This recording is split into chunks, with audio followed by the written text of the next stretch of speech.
Hello. I've got a gameplay video because the store I went to for my first store champs did one, which was awesome for them. Pendulum Gaming. They were called. They were really great guys as well. Really great event run. So our round one was recorded, and they finally got the footage. So I thought I'd go through it. We won the die roll. Um, this is against Ruby Steel, a location-based deck. You always find something quite interesting at store champs. I'm on the right. Other players on the left, as you can see with the blue and the steel cards that we usually end up doing. Um, so yeah, this is the just standard wheel version. Um, it's just yeah, at store champs in best of three, I find it performs not terribly badly, but I guess we're gonna watch this video and see if I'm gonna eat my words on that. Um, but yeah, the player was really good as well. Goes around with his son and does a lot of store champs, so I'll definitely shout them out as well when I do this video and share it around. So yeah, like in any game, we're just searching definitely for the Smee and the Quill. And then anything else on top's bonus. Of course, we would like a turn one Portugal. We'd like to find a Hiram, and then make a decision on whether we want to wheel or not. We be able to quill into better things like a Tinkerbell for a lot of matchups, or set up a Cogsworth if needed. But yeah, it's pretty standard. Did a little fist bump because I thought I'd usually do a fist bump. Nice, we can actually see our hand as well from this angle. It was the first time using this, like, we need to let it go because we don't know what a matchup is and it might not be valid for this matchup. Um, this is the first time using one of these player-based mats as well, and I was trying to put the cards in the right places, and then it was like turn one, I didn't know where the Portugal actually went. So yeah, I mean, inking a Captain Hook and playing a Robin Hood, we're kind of a little bit lost because that isn't really meta in any decks right now. It's both Let It Go's gone. Yeah, we've got another turn as well where we can waste a bit if we want to stop that Robin Hood shift line. So just getting Argus on board. As again, we still don't really know what we're playing against, so we might as well um, just try and get something on the board. At this point, what I would assume we're playing against, we don't actually have turn 3 ramp, is what you call it. I would think it's green steel maybe, and maybe more aggro based green steel. But tends to find out it is a Ruby based deck. I could say maybe a bit of a misplay here because Argus being on board is not that important, especially as we know it's not going to be a location based deck. We could have spent that turn two playing Fire the Cannons and then going into the ramp on three. But I think my thought was I run Tippo in this list, so it was either going to be um, we find a Tippo and ramp and play the Fire the Cannons, or we find Quill and ramp and Fire the Cannons. But that Fire the Cannons was always going to happen on that turn because we wanted to stop the shift line. Um, like the Storm Rage on was quite brutal. I made sure to remember that in the games going forward as well. But this hand is very bad. Um, I remember being like, oh, okay, is this the start of my store champs run? Brilliant. This season's great. I mean, looking at that hand, yeah, we're just going to try and ink and maybe get to that. I believe there's a Cogsworth in hand. Get that set up and just sing the whole new world and try and get back into the game. But I think in the store champs, something to mention is you're taking it a little bit more seriously than you would a local league or something like that. Um, Best thing to do is play a little bit further out into the games. And yeah, we actually can see straight away because we just don't really have a play. I mean, it would be Ink play a what do you call it? Ink the Cogsworth, play a Fire the Cannons maybe, or Hardcast Wheel and just let them run away with the game. But we end up conceding. But what I would say is play your games out, especially even if you're losing and you're just going to lose the game one, especially in the game one, because you can just get a lot of knowledge of what's in their deck. Because they'll still play their turns and still play their cards out. So it's just keep going forward. And we didn't actually see that card. I did not know they ran Dock. But yeah, it's good just to play it out and see what they have, see what their answers are, see what they do, see all the little things. It's like if it's a steel song, do they have a bare necessities? Do they have a world's greatest criminal mind? It's just nice to get one more bit of card knowledge that will help you into your next two games. So definitely play it out for a little bit longer. That just looked like a complete loss there. I could have grounded that into the rided that into the ground really to get as much hand knowledge as I could, or deck knowledge, sorry. But it's also I don't take store champs too seriously, so fair enough. Yeah, and again, we usually put the deck on the right side, but the way this little mat thing is, it says put the deck on the left there, so I was trying to like actually do it properly, but then when I drew it felt weird with my hand. So all I can see from there is a quill, which is nice, a quill and a smee, which are the two that I definitely want to keep.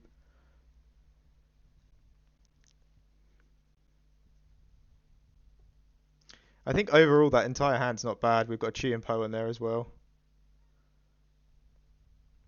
Yeah, we end up just mulling one. I don't ever suggest anyone keep Rise of Titans in the starting hand because majority of the time it's going to be ink, and you'd really want to take out them locations early on with just challenge damage. But because I knew it was a location-based deck, and I thought maybe we were going to hit by like a Nottingham, like a Bayou Nottingham RLS Legacy or something like that, I kind of was like, well, I need to just slow the tempo down at one point.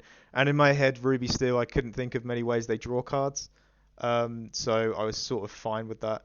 Possibly not kept the whole new world, but you know, if we can get off and just get an aerial down and just start going over them, I think we're in a really good spot. So we ink one of the Smees and pass turn. Yeah, the only thing we could have got better was a what do you call it? A fire the cannons or a pop scorn turn one. But as it stated, it's still not a bad turn. We're really scared about that shift line, but if they just don't have it, they don't have it. Also on the play, Shift Robin Hood, it is still painful. It's a 3/6, and as a steel deck, we're just going to struggle with that, but it's not that bad. And that's Thebes, which is a card that took me a little bit of time to actually figure out what it does. But it doesn't give passive law, so I was sort of fine with it. The card I'm mainly scared of would be RLS Legacy.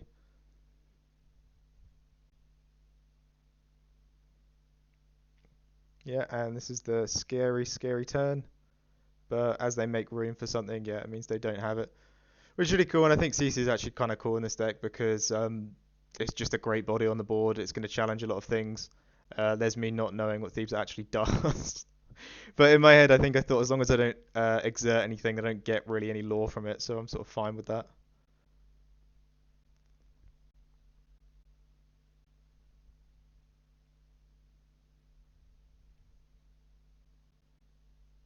Yeah, there's kind of a decision on if we put it exerted and we don't use the SME for anything, what's the point? If we leave it upright, it just won't get challenged. It'll just have to be damage spells to remove it. So we're sort of fine with that. We just kind of want bodies in the board because for location wise, yeah, and that's kind of why, as I said, I wouldn't technically ever suggest keeping RLS Legacy. Uh, keeping not RLS Legacy, keeping Rise of Titans in hand, but I just assumed they might go for an early RLS Legacy, so I kind of went for it.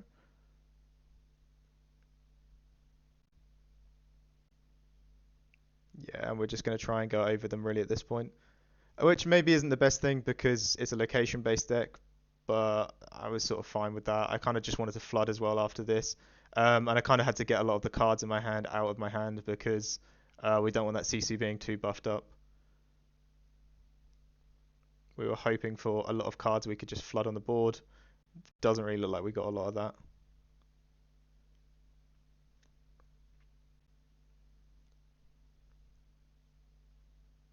Well, Fire the Cannons is alright, and we still get to quill some cards away, one card away.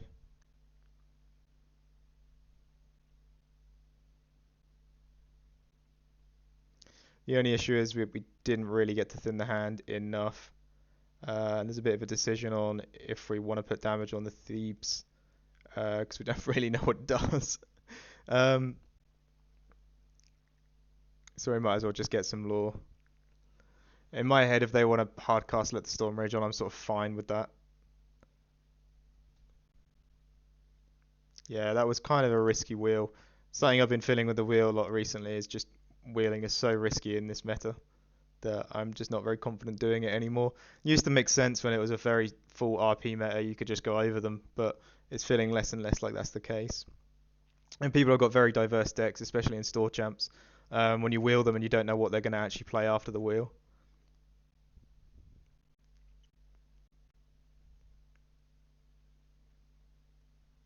And the Sisu being a 4 health character is just quite awkward for us, especially now we don't have Zeus. If we were able to wheel and find a Zeus, maybe this would have looked a bit better.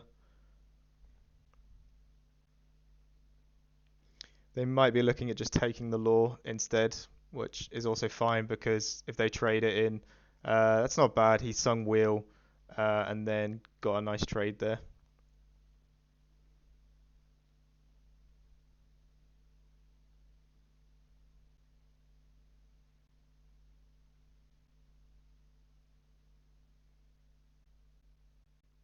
Looking at our hand, I think we have two grab your swords, and we were just trying to see if it's worth doing the double grab your swords or playing the Tinkerbell down. And it looks like they think one of the Sisus is dead. Um, I believe I did catch that. Yeah, there we go.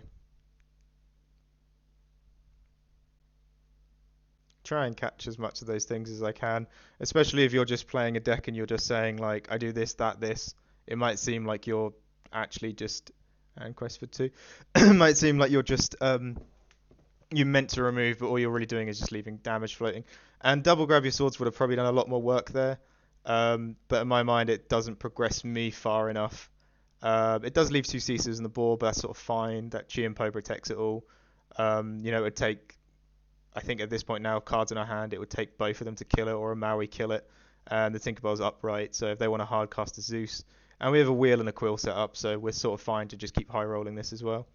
And that Thieves, like I say, it's just been sat there because we don't really know what it does. Well, we know what it does, we just don't care too much for it.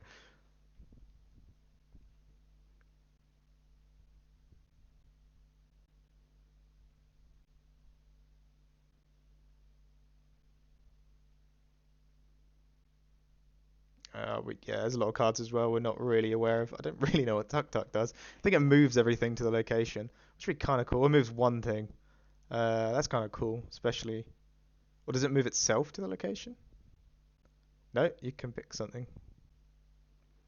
Cool, it's like having a friend. And then, yeah, you get some work done here. I can't remember how much lore that gives, one or two. But we're in a kind of a rough spot here again. But with the Tinkerbell setup, I'm not feeling too horrible about it. That Chiempo did put a lot of work in, really. He sung twice and he killed two things. For a 4/7 almost vanilla, that's not bad in my opinion.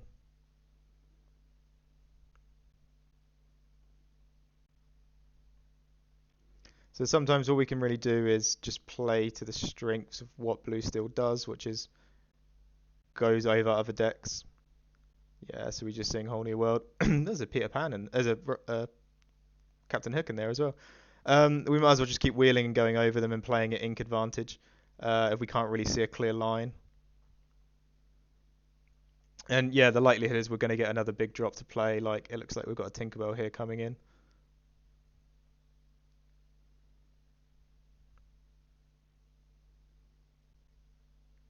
Which is just nice because now it means at this point, whatever they play, sort of they'll play stuff back, which is great. But we're always going to be playing at a higher ink advantage, playing bigger stuff and more often. So we've sort of just got a point where we're really out tempoing, and we can keep the Smee alive and keep him questing to get 6 lore as well and still be on the board. Smee is doing a fantastic job in my opinion, and that's what I love Smee Popsicles. Yeah, not too worried about Thebes as we think, in my opinion, it takes a bit of energy to move things there. I didn't expect the Tuk Tuk, but to have to pay to move things to it, then run them in. Um, I think as well right now we're trying to guess if there's going to be a uh, be prepared or something like that, because that would just completely wipe the board and put us in a really rough spot. But they get the Jim Hawkins RLS, and I've played into a location based deck a few times, and what tends to happen is if I wheel, they find Jim Hawkins and an RLS Legacy a lot more commonly because we're giving them 7 fresh cards and we're giving them a 7 fresh attempt to trying to find it. So I tend to try and not do it. Um, but it just it's gonna happen sometimes. Uh, at this point as well, we're feeling a little bit more confident on. Well, we haven't seen a B prep on any of the wheels. I haven't seen any item destruction as well. We kind of need to rush towards our win con as well. I want to keep them in check as well, but I mean, two Tinkerbells at 5 health is pretty nice. We'd assume maybe there's a Maui coming at some point, but yeah, I think if there was a B prep happening after two wheels and that turn, I would have expected to see one. So I'm kind of just seeing that there probably isn't going to be one anymore. And if not, well, okay, I even speak over that. We even have a Pete as well to lock in it and do another next turn like dime tap quest for just a bunch of lore. Yeah, just build all of that up. I guess right now is Big Dragon, but I don't believe they're at a high enough um, lore count to do that. High enough ink count to do that really, and just take it on. So a lot of the time, this is something we can do is just lock in a big turn win like this, and we quest as well there because we could take out the RLS Legacy, so turn starts they gain two, or we can be like, I don't think you have a big dragon. I think we counted their ink at 7 or 8, so there is generally no way out for the Tamatoa, and the next turn we should have win. They have no way to discard the dime from our hand, and that's kind of the play I really like. I wish I would have done that with the aerial because I talk about how much I love aerial, but a lot of the time you can do these checkmate plays now with blue steel, and that's why you're seeing players like Sky mention and call it the checkmate deck and stuff like that because you can do these things of next turn you know I'm gonna win, you know the combo, you can see it on the board. Do you have an out that's not an action? If you don't, because if you do it with an aerial, it's even worse. There's no targetable thing there. So just getting to 10 lore, playing an aerial and a Pete, having a dime in hand is just checkmate half the time. And that's kind of the way that Blue Steel's gone these days. And I really like it to be honest with you. Of course, doing it with Tamatoa is a bit more work, but we have all them items and we just didn't have an aerial in hand. So that's what we went for there. But yeah, that's kind of how it's done. On the play, you should be really fine to do that because you can just wheel and go over them. And if you have the quill set up, you're just going to be playing a higher advantage with all of your ink and just your board state as well because you've got to go first and put characters down first. So you should be fine to go over people when you're on the play with wheel. The issue I find is, of course, going on the draw with wheel. It's very hard to wheel someone when they've gone first. You kind of have to really quill up to a good ink advantage and a good board state before you can start being like, I'm going to wheel and go over you.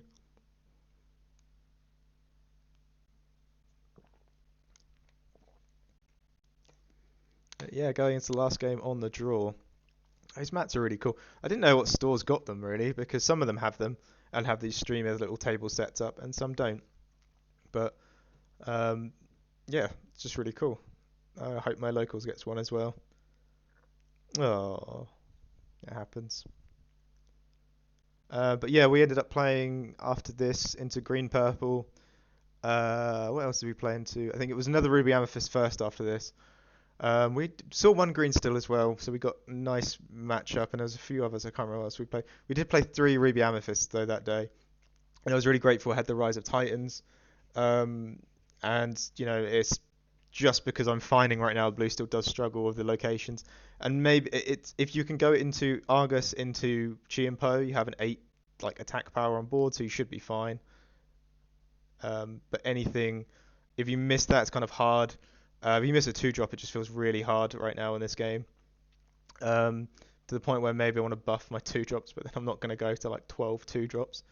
I'd love to have the Captain Hooks in again, but now with Fire the Cannons and Porp School, there's just been never an appropriate time for me to play him, and he's so fragile as well. So looking at his hands, yeah, there's a lot of uninkable late game stuff that we don't really need. Um, keep a few things in there.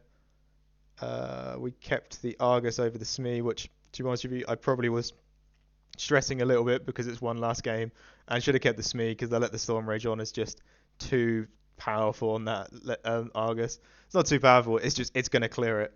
Um, but a Smee on the board will be fine because it can stick for a bit longer, and it can trade characters quite nicely as well. It's just not gonna die to steel removal is what I'm trying to get at here.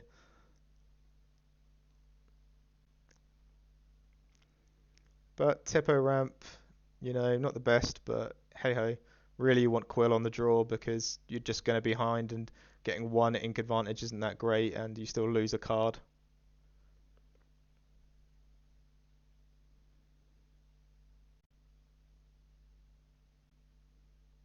Whee! So we have purpose for our Fire the Cannons, which is always great because sometimes you'll keep a Fire the Cannons and it has no value. If,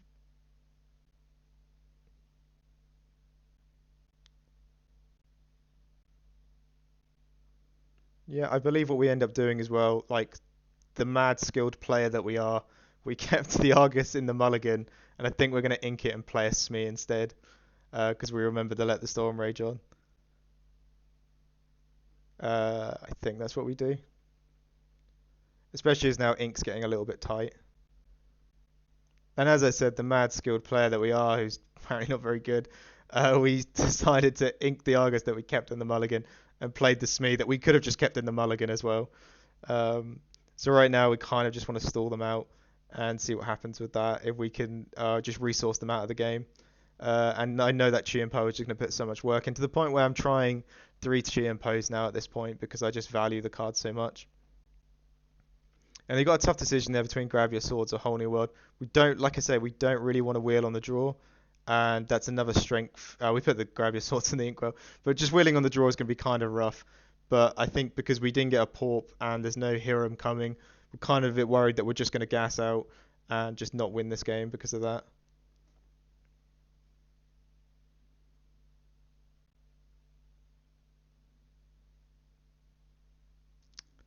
Crest is 6, and that's just the power of being on the play in Lorcana, isn't it? Really, let's be honest. Like how much value you can get out of just being on the play and getting to quest first and having your opponent have to react and take that nice little trade. Question about that Chi and Po being in bodyguard. We don't really need it to be in bodyguard. Yeah, definitely should have just kept that standing upright. And if we do it in bodyguard, we should have quested with the Smee.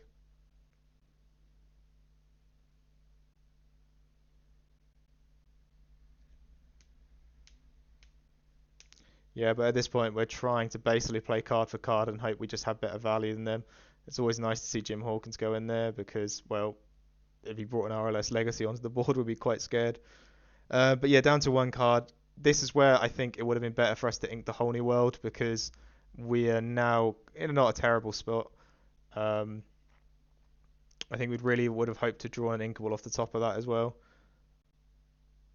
We kind of want to get cards out of hand because, yeah, we kind of want to get cards out of hand because we don't want that CC to just basically have a nice trade into the Chiempo. I mean, they probably wouldn't take it because they want the law.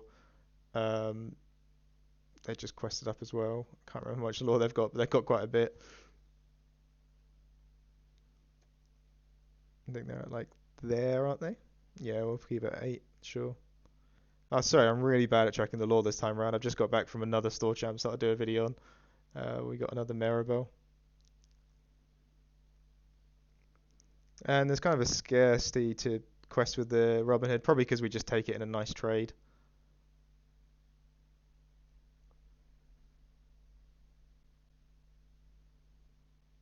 Kind of need to start working on that RLS Legacy. But here is the issue I find with Wheel.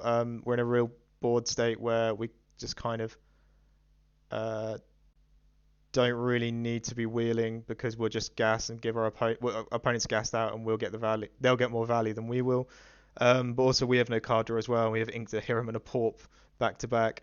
So but I definitely think we should have inked the Whole New World. We with the tipper and maybe played the Grab Your Swords when we got it because we could have double Grab Your Swords. That'd been nice as well. But yeah, it's as you can see, we're both sort of gassed playing top decks and then not amazing. So it's just basically, oh, they should have got 2 law as well. Value of what's on the board.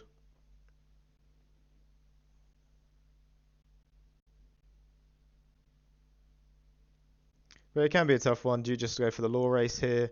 If you turn sideways, I'm going to take some nice trades. If you don't, then you're not going to win. If you trade in, you know what's going to happen.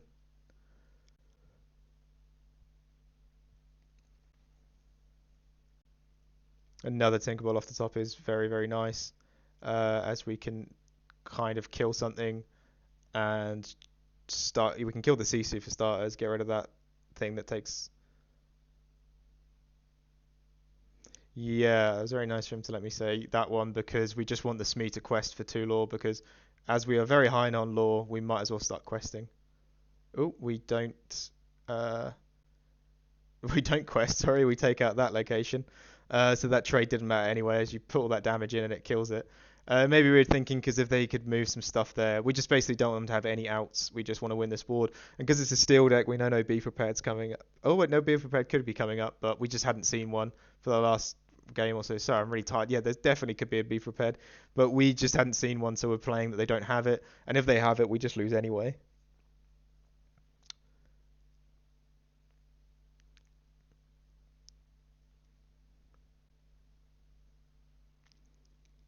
Yeah, we're kind of lucky there as they just generally must have bricked quite hard. And if they're killing their Robin Hood for the card draw, at least they're not gaining 2 lore from it as well.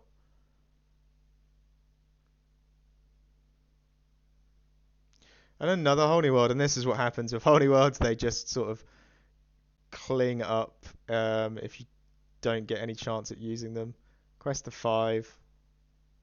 Uh, as you say, you just it's your only 2 cards in hand, but really right now I don't think you want to play them at all. You could be in an amazing spot where we just quest because if that gets pinged, we miss the 2 lore as well, so we might as well quest. Yeah, it is really bad to draw, and we'd really much prefer drawing anything else. But if we use the Holy Worlds, we might just give them gas. And as we're over the halfway line with lore, they could be finding a way into this matchup. And that's a decent use of Scoofy Goofy, I assume. And we are basically playing top deck mode at this point. Quest to 11, but as you see, we're sort of catching up now. Maybe it was the best to hold that, let it go in case they top deck something good. But if we top deck a Tamatar, we want to be closer to playing it. These Sisus do put in work. Quest of 15. I think it's 2 Super Goofies and a quest. Wouldn't have the ink for it at this point as well.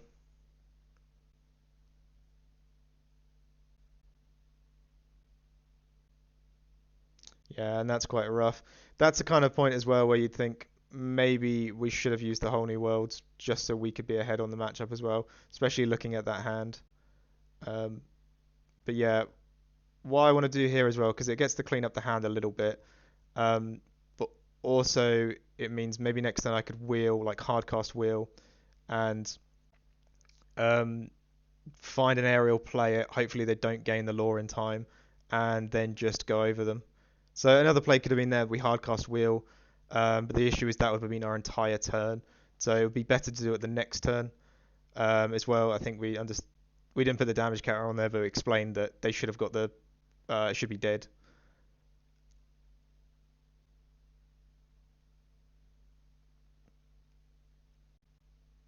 Yeah, just trying to explain it now because I forgot to put the damage count on it, which I made a meme about, which was very weird that I shouldn't. That I was mocking people who always say put the damage counters on straight away. But this is pretty nice. We go into that, into the Hiram to draw 2.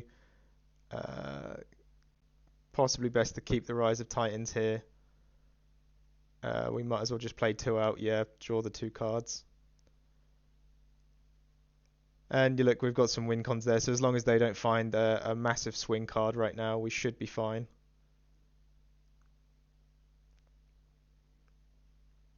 Which is rough, but yeah, keeping that Rise of Titans, as I say, the card's just very clutch right now. I think possibly though, even if you didn't keep the Rise of Titans there, um, you would have been alright if they went to, as long as they didn't have a super goofy in hand, because they'd went to what, however much lore. Yeah, and right now we just basically want to get. I think Tinkerbell's a better choice here because we don't actually know what their removal options are, but I think she's just better. And we keep the Tamatower in hand for the follow up if it is dealt with.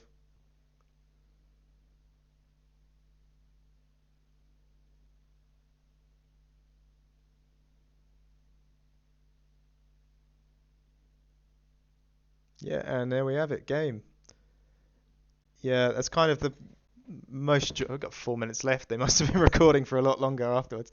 Um, yeah, it's kind of how Blue Still's felt recently, and there's a good gameplay video of it. It's very much forcing checkmates with big questers. I find Ariel's the best at it because if you can get to 10 or 15 and go, do you have an answer for this? If not, I'll win next turn. It's kind of just the deck's mantra now. You can do the same with Samatoa, of course, as well, and Pete and stuff like that. But I think because you don't have ward and protection of the character, it's just a bit more a riskier play. But yeah, that was my round one and my first store champs of this season. So I hope people enjoyed that.